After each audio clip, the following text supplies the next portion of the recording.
Hey YouTube. Well, it's February 2nd, Groundhog Day, and it's about 45 degrees out. We might hit 50 Fahrenheit. And so I'm out here in the garage. I got the day off. We're gonna see if we can make an engine here. Stay tuned. So it's windy again today. That means we're going to be working in the garage. The engine in front of us, you may remember it came off of a Craftsman that we found.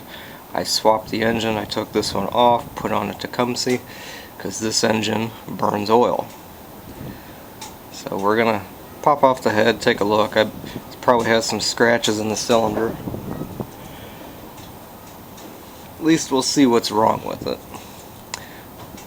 I'm going to drain the oil out. It's got a full tank of gas. I'll probably take the tank off, just that way it doesn't make a mess when I tip it to get the oil out. This engine, which is sideways, I'm letting the oil drain out. This is the one that we bodged together back in the summer. It ran, but it has a slight knock, especially when it's under a load. So I didn't sell this, I just put it back in the garage. It was kind of an experiment to see if I could make an engine, and it sort of worked. But we're gonna try it again here today.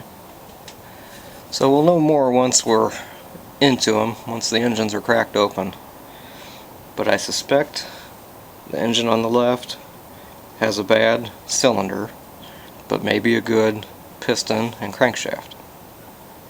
Whereas this engine has a good cylinder, but a bad connecting rod and crankshaft. So maybe between the two, we can make an engine. I have removed the cover and gas tank from the Craftsman engine.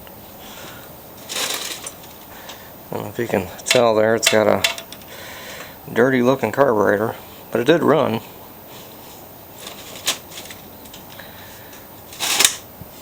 Probably the next thing, I might take the head off, take a look in that cylinder.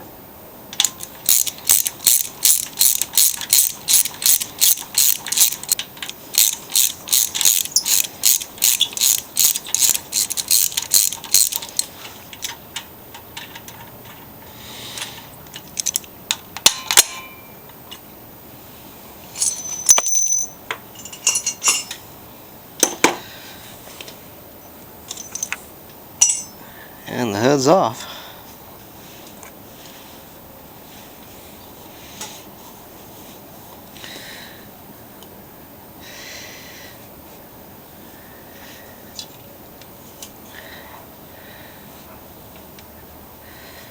Yeah, I can feel scratches right in there.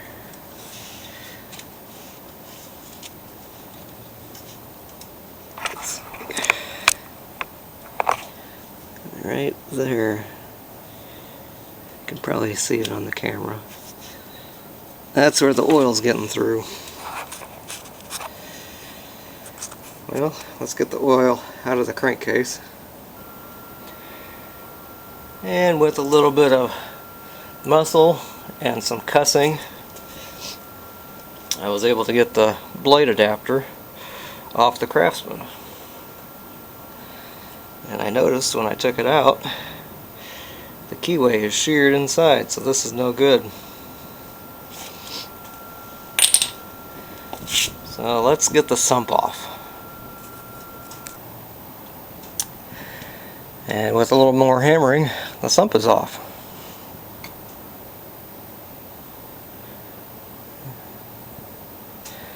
Got some kind of old sludgy looking oil. And it might have a little bit of a metallic color to it.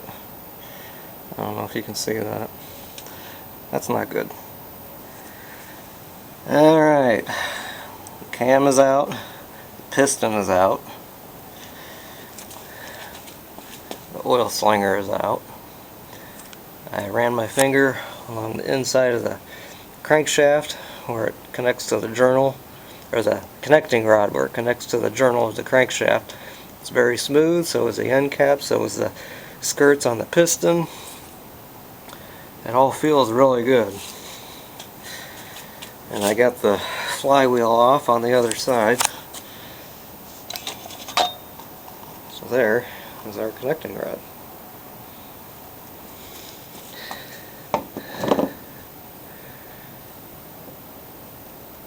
And that all feels perfect. So hopefully we got some good parts here.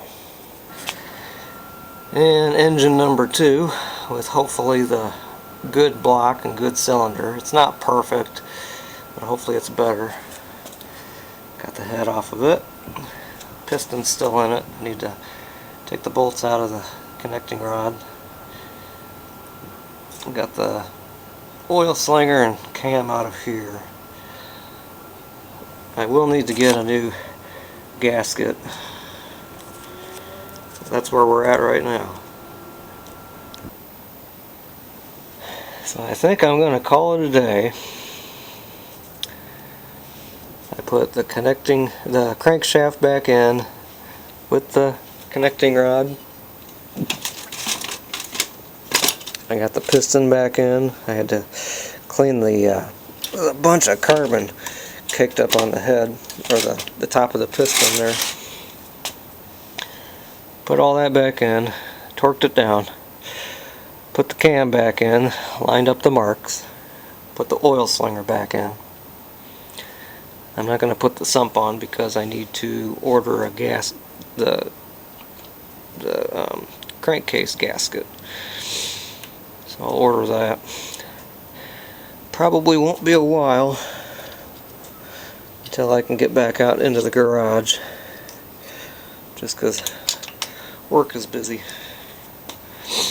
And it'll probably be cold again, but I had the day off and it's about 50 degrees, so I thought, what the hell, let's give it a try. So until next time,